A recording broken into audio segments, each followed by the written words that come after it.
Hi, this is doctor Saurabh currently at BSMCH Bankura. आज का जो टॉपिक होने वाला है this is national exit entrance test next. बहुत सारे मेडिकल ग्रेजुएट्स के अंदर एक डाउट है कि ये नेक्स्ट एग्ज़ाम क्या है, ये कब होने वाला है, इसका जो सिलेबस, एग्ज़ाम स्ट्रैटेजी और पास फेल मार्क्स कितने फेज में होगा, कब होगा, किस स्टूडेंट को ये वाला एग्ज़ाम देना है। बहुत सारे क्वेश्चंस उन लोगों के माइंड में है, एक कॉन्फ्यूजन में वो लोग। इवन 2019 का जो बैच है जिसको 2023-24 उस सेशन में नीट पीजी एग्ज़ाम देने का एक मौका है, क्योंकि they are finishing their 5th year on that time. तो उन स्टूडेंट भी एक डाउट में है कि उनको नीट पीजी देना है या जो नया नेक्स्ट एग्ज़ाम आए हैं तो नेक्स्ट देना है। तो इसका भी एक NMC से एक लेटेस्ट गाइडलाइंस आए हैं कि 2019 बैच को एग्ज़ाम देना है या नहीं, नेक्स्ट एग्ज़ाम देना है कि नहीं। ये हर एक टॉपिक पे आज हम बात करेंगे, तो वीडियो को लास्ट तक देखो। NMC का जो लेटेस्ट जो गाइडलाइंस है हम उसको लेंगे और लाइन बाय लाइन उसको पढ़ के उसका जो what is the exam, next exam और हर एक जो डाउट है और सबके बारे में आज हम बात करेंगे। तो इस वीडियो के बाद आप लोगों का हर एक डाउट वो क्लियर हो जाएगा, तो ये वीडियो को लास्ट तक देखो। ये जो सर्कुलर हैं ये बेसिकली 27 जून 2023 में आए हैं NMC की तरफ से। यहाँ पर जो लेटेस्ट जो गाइडलाइंस है कि नेक्स्ट एग्ज़ाम कैसे होने वाला है और क्या होने वाला है वो हर एक इंफॉर्मेशन है। तो this is a national exit entrance test. Now come here, what is this? This is basically एक वन विंडो एग्ज़ाम। तो क्यों वन विंडो एग्ज़ाम बोला जा रहा है? क्योंकि यही जो एग्ज़ाम है नेशनल एग्जिट एंट्रेंस टेस्ट, इससे आपको लाइसेंस भी मिलेगा। अगर आपके जो रिजल्ट है अगर वो अच्छा रहा तो इसी एग्ज़ाम के ऊपर आप डिपेंड करके आपको पीजी सीट भी मिलेगा। और सबसे बड़ी बात है कि ये एग्ज़ाम ऐसा है जो इंडियन मेडिकल ग्रेजुएट और फॉरेन मेडिकल ग्रेजुएट दोनों को ही एक ही सेम एग्ज़ाम देना पड़ेगा। पहले होता था कि फॉरेन मेडिकल ग्रेजुएट को आने के बाद, इंडिया आने के बाद एक FMG एग्ज़ाम जो होता था, फॉरेन मेडिकल ग्रेजुएट एग्ज़ाम, उसको देना पड़ता था। उसको क्वालिफाई करने के बाद उनको रजिस्ट्रेशन मिलता था और फिर जब वो कोई नीट पीजी सिर्फ करना चाहता था तो नीट पीजी या NICT जो भी एग्ज़ाम है वो देना पड़ता। बट अभी फिलहाल ऐसा नहीं होगा। इंडियन मेडिकल ग्रेजुएट या फॉरेन मेडिकल ग्रेजुएट जो भी हो, यहाँ पर इंडिया में आके लाइसेंस लेने के लिए उनको नेक्स्ट एग्ज़ाम को देना पड़ेगा। एंड पोस्ट ग्रेजुएशन में अगर आपको सीट चाहिए तो वो भी इसी एग्ज़ाम के थ्रू होगा, इसीलिए इसको हम बेसिकली बोलते हैं वन विंडो एग्ज़ाम। अब आते हैं कि इस एग्ज़ाम को कौन कौन स्टूडेंट दे सकता है या किसको देना है। पहला है all under graduate medical students pursuing the degree of MBBS in all medical colleges. हर एक मेडिकल स्टूडेंट्स जो इंडियन मेडिकल स्टूडेंट्स जो 5th फाइनल ईयर में है उसको इस नेक्स्ट एग्ज़ाम देना पड़ेगा। Number 2 all foreign medical graduate, क्योंकि जो बहुत पहले से फॉरेन में पढ़ रहे हैं उनको जो लेटेस्ट अभी गाइडलाइंस आए हैं, जो फॉरेन में पढ़ते हैं उनको बाहर भी 1 ईयर इंटर्नशिप करना पड़ेगा और इंडिया में आने के बाद भी 1 ईयर इंटर्नशिप करना पड़ेगा। वो 2019 के बाद जितने सारे स्टूडेंट्स फॉरेन में गए हैं, बाहर पढ़ रहे हैं, उनको वहाँ पर भी 1 ईयर इंटर्नशिप करना पड़ेगा। इंडिया में आके भी 1 ईयर इंटर्नशिप करना पड़ेगा। तो उनके लिए भी यहाँ पर आके नेक्स्ट 1 डे के फिर प्रोविजनल रजिस्ट्रेशन लेके 1 ईयर इंटर्नशिप करना पड़ेगा। तो उन फॉरेन मेडिकल ग्रेजुएट को भी नेक्स्ट 1 देना पड़ेगा। अगर उससे पहले 2019 से पहले कोई स्टूडेंट अगर फॉरेन जाते हैं और उनका वहाँ पर कंप्लीट होता है तो उनको इंडिया में आके फिर 1 ईयर का इंटर्नशिप नहीं करना है, क्योंकि तब ये वाला रूल्स नहीं बना था कि बाहर या इंडिया में 2 जगह पे आके इंटर्नशिप करने का रूल नहीं बना था। तो उनको इंडिया में आके फिर 1 साल इंटर्नशिप करने का जरूरत नहीं है, वो सिर्फ नेक्स्ट एग्जाम देगा just to get their registration. पर जो भी है इंटर्नशिप करो या फिर रजिस्ट्रेशन के लिए करो, फॉरेन मेडिकल ग्रेजुएट को इंडिया में आने के बाद इस नेक्स्ट 1 को देना पड़ेगा। थर्ड कि any other person with a medical degree for purpose such as pursuing an academic course और ऑब्जर्वरशिप, अगर कोई यहाँ पर आके कोई ऑब्जर्वरशिप करना चाहता है या कोई भी एकेडमिक कोर्स करना चाहते हैं तो उनको भी इस नेक्स्ट एग्जाम देना पड़ेगा।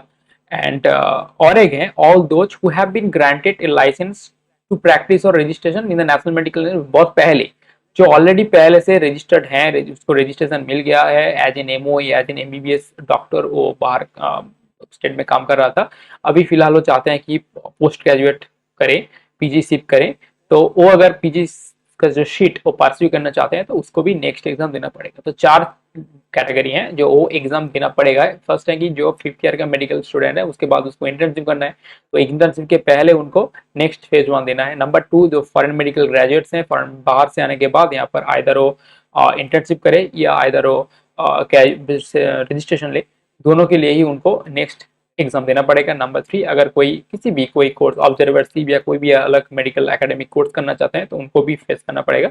एंड नंबर 4 अगर जो पहले से ऑलरेडी रजिस्टर्ड है, अभी फिलहाल चाहते हैं कि अभी मैं पीजीसी करूं, तो उनके लिए भी नेक्स्ट के थ्रू ही उनको पीजीसी मिलेगा। अभी वो नीट एग्जाम या INICET या कोई भी दूसरा कोई जीप मार, तो ये सब कोई अलग कोई एग्जाम होगा नहीं, तो वन एंड ओनली एग्जाम होगा, वो है next exam, right.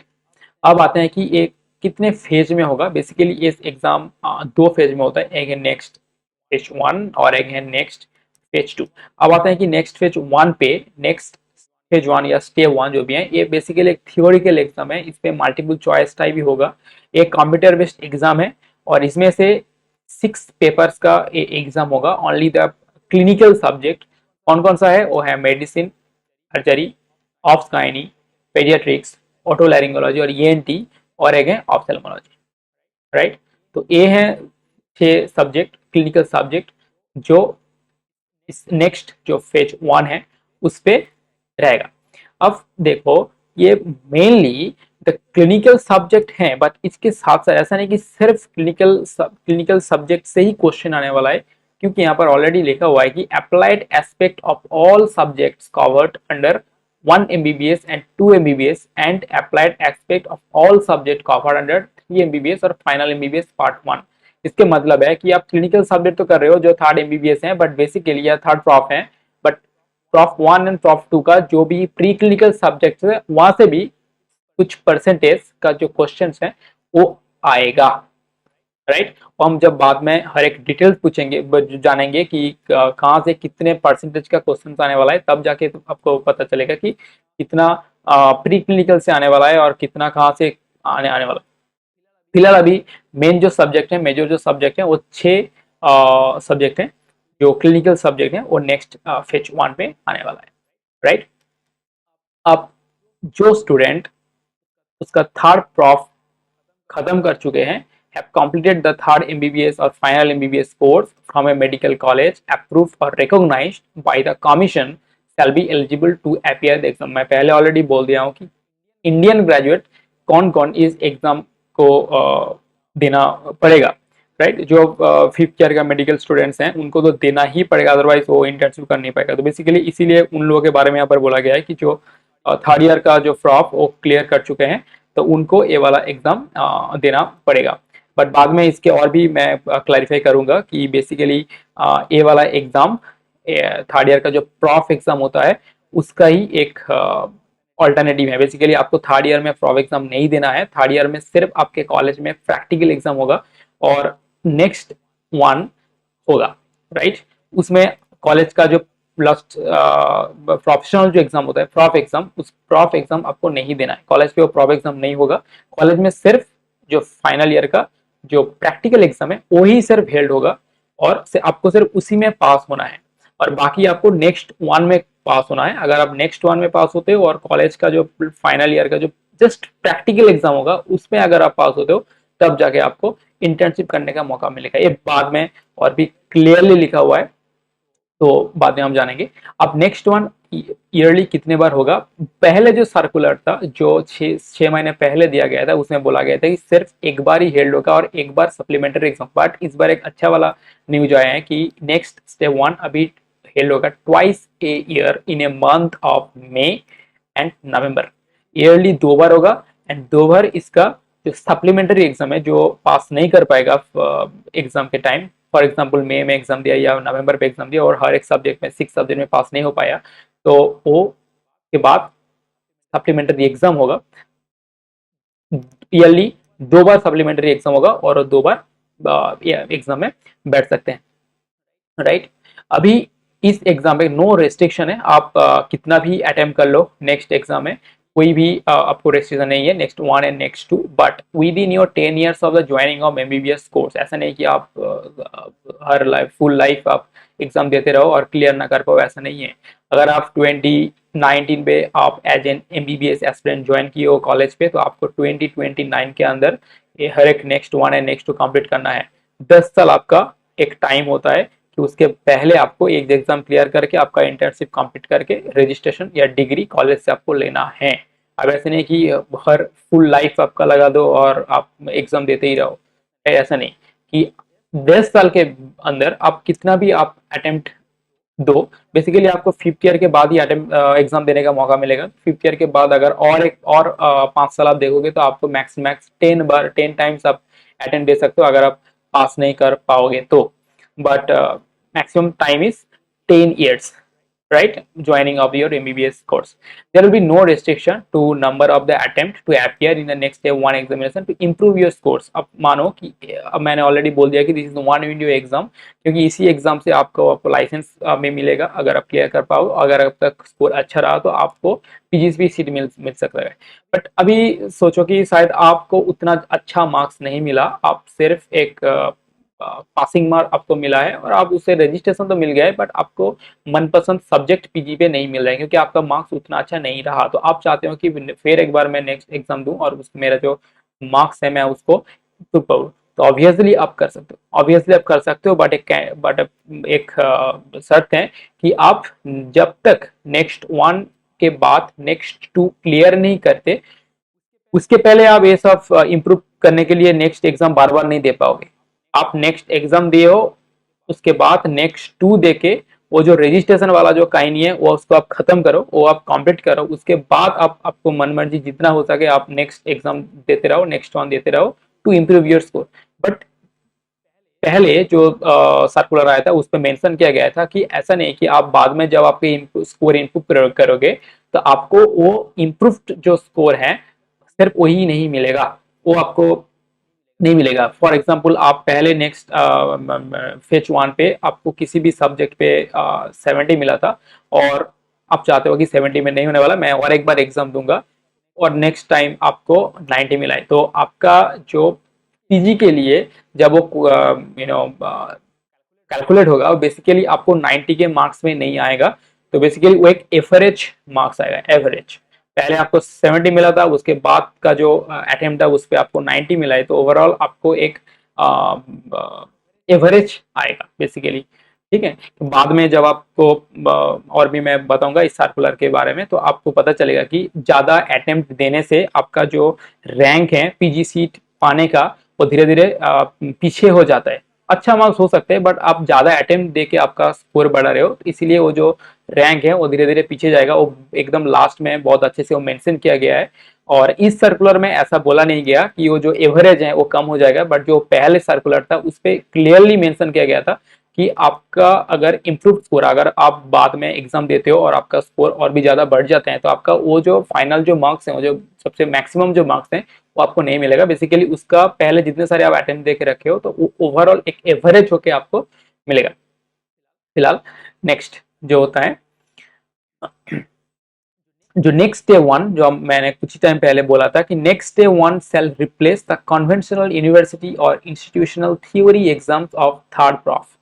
Final prof में आपका जो थियोरिकल एग्जाम होता था वो अब नहीं होगा, वो नेक्स्ट 1 ही होगा, ठीक है। आपको कॉलेज में आपको फाइनल ईयर प्रॉफ जो थ्योरी एग्जाम वो नहीं देना है, बट जो फाइनल प्रॉफ का जो प्रैक्टिकल एंड क्लिनिकल एग्जाम्स होता है shall be continue to be held conventionally unless otherwise notified by the commission। जब तक कोई कमीशन का कोई नया रूल नहीं आ जाता तब तक ये जो प्रैक्टिकल एग्जाम है वो सिर्फ था फाइनल प्रॉफ का नहीं, फर्स्ट प्रॉफ सेकंड प्रॉफ हर एक प्रॉफ का जो प्रैक्टिकल एग्जाम है वो होगा, ठीक है। सिर्फ एंड सिर्फ जो फाइनल एग्जाम है, फाइनल एग्जाम का फाइनल प्रॉफ का जो थियोरिकल एग्जाम है वो नहीं होने वाला, उसके बदले आप नेक्स्ट स्टेप 1 एग्जाम दे रहे हो। स्टेप 1 के बारे में हो गए, अभी है स्टेप 2।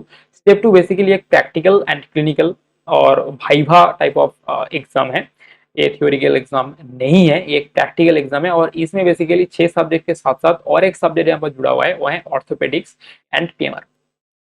ठीक है।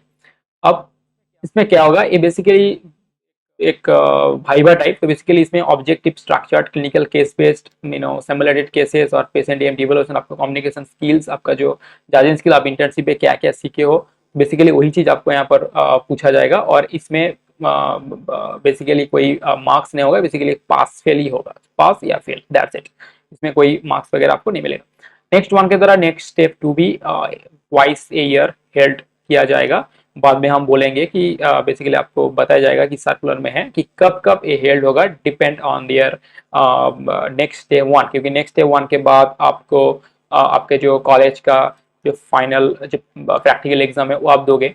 इसके बाद आप इंटर्नशिप करोगे, इंटर्नशिप खत्म होने के उसी टाइम आपको नेक्स्ट एग्जाम हेल्ड होना पड़ेगा, राइट। तो ऐसे ही जो एनएमसी है वो बहुत अच्छी तरह से एक टाइम टेबल मेंटेन किया है कि अगर कोई स्टूडेंट मई में 2024 का जो मई है उसमें अगर कोई एग्जाम देता है, नेक्स्ट एग्जाम फर्स्ट देता है, तो वो ऐसा करके टाइमिंग करके रखा गया है कि उसमें कोई भी प्रॉब्लम ना हो, टाइम टू टाइम वो हर एक एग्जाम दे पाए। उसको अगर फर्स्ट पे अगर क्लियर कर पाए तो आपको उसको घर में बैठना नहीं पड़ेगा। तो हर एक चीज कॉन्टिन्यूसली होगा, इवन टिल द पीजी पे सीट पाना तक हर एक चीज एक इतना अच्छे से टाइमिंग किया गया है कि किसी को बैठना नहीं पड़ेगा। तो हर एक टाइम में होगा। Basically next step two yearly 2 times होगा। तो जो सप्लीमेंट्री एग्जाम है, मतलब जो फेल हो जाएगा उसके लिए भी एक एग्जाम होगा, उसको हम सप्लीमेंट्री एग्जाम बोलते हैं, वो भी ईयरली 2 टाइम्स होगा। बट उसमें जो सिर्फ फेल करेगा सिर्फ वही बैठ सकता है, राइट। इसमें भी सही है, कोई रेस्ट्रिक्शन नहीं है, आप कितने भी टाइम, जब तक आप पास ना कर पाओ तब तक आप एक next one and next two दोनों ही एग्जाम आप दे सकते हो। बट इसमें भी वही है कि मैक्सिमम आपको मेडिकल कॉलेज में ज्वाइनिंग का 10 ईयर्स के अंदर ही ये चीज आपको खत्म करना है, आपको इस एग्जाम को पास करना है, राइट। अब आते हैं कि नेक्स्ट स्कोर के बारे में। जो नेक्स्ट डे वन ऑलरेडी हम बोल चुके हैं कि इसमें एक मार्क्स रहेगा। तो इसमें क्या होगा, जो 6 सब्जेक्ट है उसका जो रॉ स्कोर है, उस रॉ स्कोर में एक परसेंटेज फॉर्म में हम एक चेंजेस होगा। तो बेसिकली उस मार्क्स एक परसेंटेज फॉर्म में आएगा। और नेक्स्ट स्टेप टू बेसिकली इसमें कोई मार्क्स नहीं है, ये सिर्फ एक प्रैक्टिकल एग्जाम है, उसमें पास एंड फेल सिर्फ एक जजमेंट होगा कि आप कितना सीखे हो इन योर इंटर्नशिप पीरियड। और अगर आप हर एक आंसर आप कुछ दे सकते हो, अगर आपको उसको मतलब देख के अगर पता लगता है कि ये बंदा कुछ जानते हैं, कुछ सीखे हैं इंटर्नशिप पे, तो वर्बली पास और फेल वो कर सकते हैं। अब जो मिनिमम स्कोर पास करने के लिए वो बोला गया है कि 50%। नेक्स्ट वन में जो मिनिमम परसेंट मार्क्स हैं वो हैं 50% आपको मिलना है। 6 पेपर में हर एक सब्जेक्ट में आपको 50% मिलना है। अभी देखो एक एक्सप्लेनेशन जो दिया गया है, इससे बोला गया है कि आप देखो, आप नेक्स्ट वन दिए हो, 6 सब्जेक्ट हैं, पहले एग्जाम में आप 2 सब्जेक्ट में आप पास कर चुके हो, 50% से ऊपर आपको मार्क्स मिल गया, और 4th सब्जेक्ट में आप नहीं कर पाए। तो नेक्स्ट एग्जाम में नेक्स्ट वन पे या आपको जो सप्लीमेंट्री एग्जाम है उस पर अगर आप रेस्ट ऑफ जो 4 सब्जेक्ट हैं उस पर अगर मोर देन 50% आपको मार्क्स आ गया तो बेसिकली आप हर एक सब्जेक्ट में पास हो गए, ठीक है। तो अगर आप देखो कि कोई स्टूडेंट फर्स्ट स्टेप फेज 1 पे 2 सब्जेक्ट में पास किया, अभी उसका जो एग्जाम होगा, तो सप्लीमेंट्री एग्जाम होगा, उसमें से बाकी 4 में वो 4 नहीं पास कर पाया, हो सके कि और 2 पास किया, तो अभी भी 2 सब्जेक्ट अभी भी वो फेल है। तो नेक्स्ट जो एग्जाम होगा, नेक्स्ट फेज 1 नेक्स्ट टाइम जो देगा, उसमें बाकी 4 वो तो ऑलरेडी पास कर चुका है, तो उसमें अगर वो नया नेक्स्ट टाइम अगर वो फेल भी कर जाए, नो प्रॉब्लम, वो माना नहीं जाएगा। एक बार पास कर गया मतलब वो पास कर गया है। अभी जो रेस्ट जो अभी भी पास नहीं कर पाया, और जो सब्जेक्ट है उस एग्जाम पे अगर वो पास कर गया, तब जाके माना जाएगा कि ये नेक्स्ट वन क्लियर कर चुका है, राइट। इसका मतलब है अगर आप एक एग्जाम में किसी भी सब्जेक्ट को पास कर जाते हो तो वो पास ही माना जाएगा। नेक्स्ट अटेम्प्ट पे अगर आप उस एग्जाम के फॉर एग्जाम्पल फेल हो गए फिर से, और किसी दूसरे सब्जेक्ट पे अगर आप पास हो गए, तो आपको ये जो फेल कर चुके हो, जिस जिस एग्जाम पे आप पहले पास कर चुके थे, बट नेक्स्ट एग्जाम पे आप मतलब दूसरे टाइम एग्जाम पे, सप्लीमेंट्री एग्जाम पे आप फेल कर चुके हो तो वो आपको डरना नहीं है, क्योंकि एक बार आप एग्जाम में पास कर चुके हो तो वो आप पास कर चुके हो, राइट। जो आप पास नहीं कर चुके, नहीं कर पाए, तो आप उसके ऊपर फोकस करना। वो अगर नेक्स्ट मतलब सप्लीमेंट्री एग्जाम पे अगर आप पास कर चुके हो तो उसको पास ही माना जाएगा। ऐसे ऐसे करके आप हर एक अटेम्प्ट पे आपको टोटल 6 सब्जेक्ट आपको पास होना है। तो यही यहाँ पर एक्सप्लेनेशन में बोला गया है। अभी है कि calculation of the next step one course for the admission in the post graduate course. Basically इसमें आपका डिपेंड करता है कि आप इस 6 सब्जेक्ट का हर एक सब्जेक्ट में कितना कितना रॉ मार्क्स आप कैलकुलेट कितना आपको मिला है। बेसिकली एक परसेंटेज फॉर्म में ही आएगा, बट यहाँ पर जो इम्पोर्टेंट चीज़ है ये आपको याद रखना पड़ेगा कि अगर एक टाई ब्रेकर हो जाता है या आपका जो रैंक है वो किसके ऊपर डिपेंड करता है। अगर आपको lower attempt of next step one will be given higher rank. अगर आप कम time next step one attempt कर किए हो और बहुत अच्छा मार्क्स आपको मिला है तो आपको आपका रैंक ऑब्वियसली हायर होगा। आप अगर ज्यादा रैंक अटेम्प्ट किए हो, 3 बार 4 बार 5 बार अटेम्प्ट करके आपका मार्क्स को आप बढ़ाए हो, तो मैं कुछ टाइम पहले जो बोला था कि आपका जो मार्क्स है वो मार्क्स तो बड़ा है बट बेसिकली वो हाई मार्क्स आपको नहीं मिलेगा। बेसिकली आपको इतने बार अटेम्प्ट देने के वजह से आपका जो ओवरऑल जो मार्क्स है वो एक एवरेज आके आएगा, इसलिए आपका रैंक थोड़ा पीछे जाएगा, right. Now, higher marks in the following order of preference will be given higher rank। जो इस जो सब्जेक्ट है बेसिकली जिसको मेडिसिन में ज्यादा मार्क्स मिलेगा वो बेसिकली हायर रैंक में रहेगा कंपेरेटिव सर्जरी, ऑब्स्टेट्रिक्स का, पेडियाट्रिक, ऑटोलॉजी, लाइक दैट। तो ये है सब्जेक्ट का एक ऑर्डर दिया गया है। तो जितना ये जो मेडिसिन, सर्जरी, इसमें अगर जितना ज्यादा मार्क्स होगा उसका रैंक उतना ज्यादा होगा कंपेयर टू द ईएनटी और ophtha, like that. Okay, now the utility of the next course. आप देखो कि eligibility of an Indian medical graduates for provisional registration. एक इंडियन जो मेडिकल ग्रेजुएट है वो 5th ईयर के बाद उसको कैसे प्रोविजनल रजिस्ट्रेशन मिलेगा, उसको क्या करना है, उसको नेक्स्ट वन एग्जाम क्लियर करना है एंड उसका कॉलेज पे जो थर्ड प्रॉफ का जो प्रैक्टिकल एग्जाम जो हो रहा था उस पे क्लियर करना है उनको, राइट। ये 2 एग्जाम उसको क्लियर करेगा तो वो कंपल्सरी रोटेटिंग इंटर्नशिप जो सीआरएमआई होता है या आरएसपी होता है तो वो कर पाएगा इंडिया पे, राइट। तो उसके लिए नेक्स्ट स्टेप वन जो बेसिकली प्रॉप एग्जाम उनको नहीं देना पड़ेगा, उसके बदले जो नेक्स्ट स्टेप वन जो हेल्ड किया जा रहा है उस पर 6 सब्जेक्ट पे उसको पास होना है एंड कॉलेज से जो फाइनल प्रॉप का थ्योरी एग्जाम अटेम्प्ट किया गया था उसमें उसको पास होना है। नंबर 2, जो फॉरेन मेडिकल ग्रेजुएट हैं उनको प्रोविजनल रजिस्ट्रेशन कैसे मिलेगा, उनको सिर्फ इस नेक्स्ट स्टेप वन ही पास होना है। उनके लिए कोई भी थ्योरी एग्जाम या कुछ भी नहीं है, वो तो बाहर से ही करके आते हैं। तो यहाँ पर आके उनको सिर्फ नेक्स्ट स्टेप वन क्लियर करना है तो जाके उनको प्रोविजनल रजिस्ट्रेशन मिल जाएगा। अब जाके परमानेंट रजिस्ट्रेशन कैसे मिलेगा, परमानेंट रजिस्ट्रेशन मतलब उसको नेक्स्ट वन करके उसको फुल इंटर्नशिप करना पड़ेगा, इंटर्नशिप के बाद उसको नेक्स्ट 2 भी क्लियर करना पड़ेगा, तभी जाके उनको इंटर्नशिप सर्टिफिकेट मिलेगा। इसीलिए क्लियरली यहाँ पर बोला गया है कि has completed the appropriate duration of internship as applicable, right. तो वो इसके मतलब है वो already next step one pass कर चुके थे, इसीलिए उसको इंटर्नशिप करने का मौका मिला, तो वो 1 ईयर इंटर्नशिप ऑलरेडी कर चुका है और has passed the next step 2 practical exam. ये दोनों अगर वो पास कर गया तो उनको एक फाइनल जो परमानेंट रजिस्ट्रेशन उनको मिल जाएगा।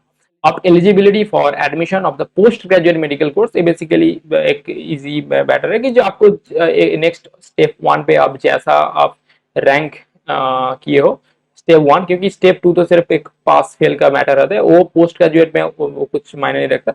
पोस्ट ग्रेजुएट का जो रैंक डिपेंड करते हैं आपका नेक्स्ट स्टेज वन जो है उसमें आपको कितना मिला है। तो अगर आप जैसे आपको स्कोर होगा आप अकॉर्डिंग टू दैट आप काउंसलिंग में आप बैठ सकते हो, कमीशन का जो हेल्ड किया गया काउंसलिंग होगा उसमें बैठ सकते हो। बट ऑलरेडी जो बहुत पहले से रजिस्ट्रेशन उसको मिल गया है, अभी वो चाहते हैं कि मैं पोस्ट ग्रेजुएट करूं, तो उनके लिए सिर्फ नेक्स्ट स्टेप वन ही देना है, जो यहाँ पर मेंशन किया है एक्सप्लेनेशन में। All those who have been granted a licence to practise and registered in the national medical register, जो पहले से ऑलरेडी रजिस्टर्ड हैं, तो बहुत पहले का बाद है, अभी तो नेक्स्ट अभी स्टार्ट हुआ है, तो वो तो बहुत पहले से रजिस्ट्रेशन उसको मिल चुका है, तो वो क्या करेगा, वो अभी उसको क्या करना है, सिर्फ नेक्स्ट वन देना है। उसके लिए तो कोई इंटर्नशिप का कोई स्टोरी नहीं है, तो इसीलिए उसको कोई स्टेप 2 वगैरह कुछ नहीं देना है, सिर्फ नेक्स्ट वन देना है। पीजी का एग्जाम, पीजी में सीट पाने के लिए, दैट्स इट, राइट। अब अगर किसी अलग कोई भी फेलोशिप हो या स्कॉलरशिप हो, कुछ भी हो, बेसिकली ऑल चीज डिपेंड करेगा नेक्स्ट का जो फेज 1 है उसके मार्क्स के ऊपर। ऐसे ही फेज 2 में कोई भी मार्क्स वगैरह कुछ नहीं है, तो बेसिकली फेज 2 का कोई बात नहीं है, सिर्फ फेज 1 में जो मार्क्स मिलेगा उसके ऊपर वो डिपेंड करेगा, उसको स्कॉलरशिप, फेलोशिप या एम्प्लॉयमेंट जो भी है, राइट। अब आता है कि क्वेश्चन पैटर्न कैसे होगा। क्वेश्चन पैटर्न इसमें सिर्फ एमसीक्यू रहेगा, high quality multiple choice question हैं, इसमें से केस बेस्ड क्वेश्चन रहेगा, इसमें से कॉम्प्रिहेंसिव टाइप क्वेश्चन रहेगा, इसमें से रिकॉर्ड टाइप क्वेश्चन रहेगा। नॉर्मली 60 to 70% होगा case based question, I mean problem solving and analytical skill types. Comprehensive type रहेगा अबाउट 20 to 30%, रिकॉर्ड टाइप रहेगा 5 to 15%। और अगर आप ये देखें कि लेवल ऑफ नॉलेज जो हार्ड टू इजी लेवल, सो थोड़ा इजी लेवल रहेगा कि about 60% of question, moderate level रहेगा इस 30% है, थोड़ा हार्ड रहेगा अबाउट 10%, राइट। नाउ यहाँ पर एक पेपर जो डिस्ट्रीब्यूशन है, पेपर डिस्ट्रीब्यूशन के बारे में हम बात करते हैं कि नेक्स्ट डे 1 में ऑलरेडी हम जानते हैं कि 6 सब्जेक्ट रहेगा, बट यहाँ पर जो चीज आप मेंशन नहीं है कि forensic medicine and the community medicine, I mean like PSM, हर एक सब्जेक्ट में, मेडिसिन से लेके ऑप्थेल्मोलॉजी तक, इस हर एक सब्जेक्ट में actually PSM and forensic medicine रहेगा। पीएसएम मेडिसिन में जो जो पार्ट आता है, मेडिसिन का जब आपका एग्जाम होगा पीएसएम का वही पार्ट उसमें आएगा, फॉरेंसिक मेडिसिन का वही मेडिसिन रिलेटेड पार्ट उसमें आएगा। जब आपका सर्जरी का एग्जाम होगा, पीएसएम एंड फॉरेंसिक मेडिसिन का जो सर्जिकल जो पार्ट होता है वो चीज आप सर्जरी में आपको ऐसा क्वेश्चन मिलेगा। एंड सेकंड ये कि 10% items will pertain to applied aspects of related subject, it means 10% question आपको आने वाला है बेसिकली प्री क्लिनिकल से, ठीक है। मेडिसिन या सर्जरी जो भी है, आपका जो प्री क्लिनिकल जो एसोसिएटेड जो जितने सारे सब्जेक्ट हैं उसमें से आपको 10 to 15% क्वेश्चन यहाँ पर आने वाला है। और अब यहाँ पर देख सकते हो कि हर एक सब्जेक्ट का कितना क्वेश्चन रहेगा एमसीक्यूज, एंड बेसिकली कितने टाइम का एग्जाम होने वाला है। Medicine 120, surgery and all are 120 items, and हर एक का ड्यूरेशन 3 आवर का है, और बाकी पेडी ऑटोलैरिंजोलॉजी और मैंने मतलब ईएनटी एंड ऑप्थेल्मोलॉजी हर एक का 60 आइटम्स और 60 क्वेश्चन रहेगा, और 1.5 आवर्स का। अब कैसे एग्जाम होगा, एक बेसिकली 3 दिन का एग्जाम है और बीच में 2 दिन का गैप है, क्योंकि मतलब डे 1 पे एग्जाम है, डे 2 गैप है, फिर डे 3 में एग्जाम है, डे 4 गैप है, और फिर डे 5 में एग्जाम है। तो पहले दिन पे मेडिसिन एग्जाम होगा एंड पेडियाट्रिक का एग्जाम होगा, टोटल 120 प्लस 60 मतलब 180 मार्क्स का एग्जाम होगा। थर्ड डे में सर्जरी एंड ऑटोलैरिंजोलॉजी का एग्जाम होगा, एंड फिफ्थ डे में ops and gynaecology and ophthalmology का एग्जाम होगा। ऐसे करके आपको एग्जाम होगा। और नेक्स्ट स्टेप 2 आपके कॉलेज सेट करेगा कहाँ पर नेक्स्ट स्टेप 2 होगा, कौन सा warranty, basically practical based exam. यहाँ पर ऑलरेडी बोला गया कि OSC objective structural clinical examination, basically आपको जजिंग कर रहा है कि आपको इंटर्नशिप में कैसे आपको नॉलेज मिला है। ये बेसिकली पास और फेल काइंड ऑफ एग्जाम है। इसमें से मैं ऑलरेडी पहले बोल दिया हूँ कि इसमें 6 सब्जेक्ट के साथ साथ और एक जुड़ा गया है, वो है orthopaedics and PMR, physical medicine and rehabilitation. Okay, अब यहाँ पर जो मैं ऑलरेडी बोला था कि स्टेप 1 के बाद स्टेप 2 या कोई भी एग्जाम, आपका इंटर्नशिप, आपका post graduate counselling, post graduate admission, हर एक चीज का एक जो टाइम टेबल है, एनएमसी बहुत अच्छी तरह से इसको सेट अप किया है। अभी exam next day 1 yearly 2 time में होगा, मई में या नवंबर में। तो यहाँ पर लिखा गया है कि नेक्स्ट डे 1 अगर मई या नवंबर में होता है तो उसका रिजल्ट कब आएगा।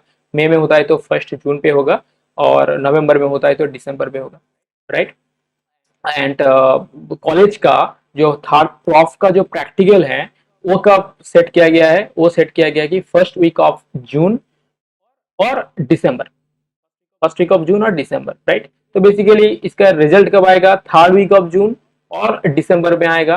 तो एक एग्जांपल लेते हैं, अगर कोई यहाँ पर नेक्स्ट डे 1 मई पे देता है तो मई में देगा तो उसका रिजल्ट आएगा फर्स्ट वीक ऑफ जून पे, उसका रिजल्ट आएगा, राइट। उसी टाइम उनको कॉलेज पे क्या होगा, फर्स्ट वीक ऑफ जून पे A final year prof exam होगा, वो अगर क्लियर करते हैं तो थर्ड वीक ऑफ जून पे उसका रिजल्ट आ जाएगा, वो क्लियर कर चुके हैं। उसके बाद उसका इंटर्नशिप स्टार्ट होगा। इंटर्नशिप कब से स्टार्ट होगा, जून अगर होता है तो यहाँ से जुलाई से उसका इंटर्नशिप स्टार्ट होगा, राइट। जून पे वो नेक्स्ट डे 1 क्लियर कर चुका है, उसका फाइनल प्रॉफ का जो प्रैक्टिकल एग्जाम वो क्लियर कर चुका है। अभी जाके जुलाई में उनका ये होगा, इंटर्नशिप स्टार्ट होगा। कब तक चलेगा? 30 जून तक चलेगा, नेक्स्ट ईयर, राइट। 30 जून में जब नेक्स्ट ईयर पे वो इंटर्नशिप खत्म होगा तब नेक्स्ट स्टेप 2 होना है। तो नेक्स्ट स्टेप 2 का भी टाइम कब दिया गया है कि 3rd June, 3rd week of June, right. 3rd week of June में दिया गया है। 30 जून को उसका खत्म हो रहा है, राइट। और 3rd वीक ऑफ जून पे उसका नेक्स्ट स्टेप 2 एग्जाम दिया गया है। वो अगर क्लियर करते हैं तो 4th नेक्स्ट वीक में उसका रिजल्ट आ जाएगा, पास और फेल, तब जाके उसका सब कुछ कंप्लीट हो चुका है, राइट। अब जाके जो पोस्ट ग्रेजुएट एडमिशन है, अब देखो इस जून में उसका हर एक चीज कंप्लीट हो जाता है, उसका इंटर्नशिप कंप्लीट हो जाता है, अभी उसको रजिस्ट्रेशन मिलने का मौका मिल जाएगा, रजिस्ट्रेशन आ जाएगा उसका। और फिर उसको पोस्ट ग्रेजुएट का जो काउंसलिंग है वो भी ये मई जून में है। अगर उसको काउंसलिंग में मिल जाता है तो बेसिकली वो जून के बाद जुलाई पे पोस्ट ग्रेजुएट कोर्स में एंटर कर सकते हैं। तो बेसिकली हर एक चीज स्टेप बाय स्टेप एक ऐसे टाइम पे सेट किया गया है कि एकदम एकदम स्टैंडर्ड टाइम पे सब कुछ सेट किया गया, तो कि स्टूडेंट को कोई भी प्रॉब्लम नहीं हो, या अगर कोई फर्स्ट अटेम्प्ट पे हर एक एग्जाम को क्लियर करते हैं तो उनको घर में बैठने का कोई भी मतलब ये नहीं है, रिक्वायरमेंट नहीं है। वो कॉन्टिन्यूसली उसके जो स्टडी है, उसका रजिस्ट्रेशन है या जो भी है, कॉन्टिन्यूसली परस्यू कर सकता है, राइट। इतने अच्छे से वो टाइम टेबल मेंटेन है। होप नेक्स्ट के बारे में हर एक क्वेश्चन कितने बार होगा, एक ईयरली कब होगा, पैटर्न क्या है, इसका जो सिलेबस क्या है, कितने सारे क्वेश्चंस आने वाला है, क्या नहीं वाला है, टाइम कितने दिन पे क्वेश्चन आने, हर एक चीज के बारे में इस सर्कुलर में क्लियरली मेंशन किया गया। और मैं एक इस सर्कुलर को लेके 1 by 1 करके मेंशन किया हूँ। और ये मेरे मन की बात नहीं है, पूरा एनएमसी का जो स्टैंडर्ड गैजेट है वहां से इसको आपको मिला है। तो 100% trusty and this is it will be followed in future unless a new rules came. अब आते हैं 2019 के मैटर में। 2019 जो 2023-24 में उसको 5th ईयर कंप्लीट होगा और उनको इंटर्नशिप स्टार्ट होगा, उनका नेक्स्ट एग्जाम देना है, या वो नीट पीजी देगा, या उसको इंटर्नशिप जाने से पहले फिर नेक्स्ट एग्जाम देना है कि नहीं, उसके बारे में बताया गया है यहाँ पर बहुत अच्छे से। कि ये पब्लिक नोटिस आया था 13/7/2023, मतलब जुलाई के 13 को। यहाँ पर लिखा गया है कि all the stakeholders are hereby inform that the national exit test examination is deferred on the advice of the ministry dated 11/7/2023 till further direction from the Ministry of Health and Family Welfare। इसके मतलब है अभी भी 2019 या किसी को भी वो नेक्स्ट के बारे में उतना टेंशन लेने की जरूरत नहीं है। 2019 ऐसे ही 2018 27 जैसे उन लोग कंटिन्यू किए हैं उसके में बीबीएस स्टडी शेड्यूल ऐसे ही होगा। तो बेसिकली उसको नेक्स्ट नहीं देना है अब तक, फिलहाल के लिए उसको नीट एग्जाम के ही फोकस देना है। और उनको according to this gazette, this circular, उनके लिए नेक्स्ट एग्जाम नहीं है फिलहाल। 2019 बैच के लिए उनके लिए नीट एग्जाम ही अब तक है। और वो जाके 5th ईयर कंप्लीट के बाद कंटिन्यूसली वो उसका इंटर्नशिप कर सकता है। और उसके बीच में अगर उनको चाहते हैं कि कोई स्टूडेंट चाहता है कि हम प्रिपेयर करके पीजी सीट देने के लिए, पीजी एंट्रेंस, तो नीट पीजी एग्जाम दे सकते हैं। तो आई थिंक हर एक क्वेश्चन, हर एक डाउट क्लियर है। अगर फिर भी कोई भी डाउट है, कुछ भी है, तो आप कमेंट सेक्शन में लिखो। अगर आपको वीडियो इन्फॉर्मेटिव लगा तो आप आपके हर एक दोस्त के अंदर शेयर करो, ग्रुप पे शेयर करो, जैसे हर किसी को इसके बारे में प्रॉपर इन्फॉर्मेशन मिले, वो टेंशन ना ले। और अगर इस वीडियो को आपको पसंद है तो आप इस चैनल को लाइक कर सकते हो, सब्सक्राइब कर सकते हो। और इस चैनल पे मैं हर एक मेडिकल इंफॉर्मेशन, इवन लर्निंग, बहुत सारे वीडियोस जो एक एज एन स्टूडेंट आपको जानना है, एज ए डॉक्टर आपको जानना है, और एज ए डॉक्टर मेरा क्या एक्सपीरियंस रहा है मेडिकल फील्ड में, हर एक चीज़ मैं यहाँ पर शेयर करूँगा। तो इस चैनल को आप सब्सक्राइब कर लो अगर आपको ट्यून पे रहना है तो। Thank you, thanks for watching.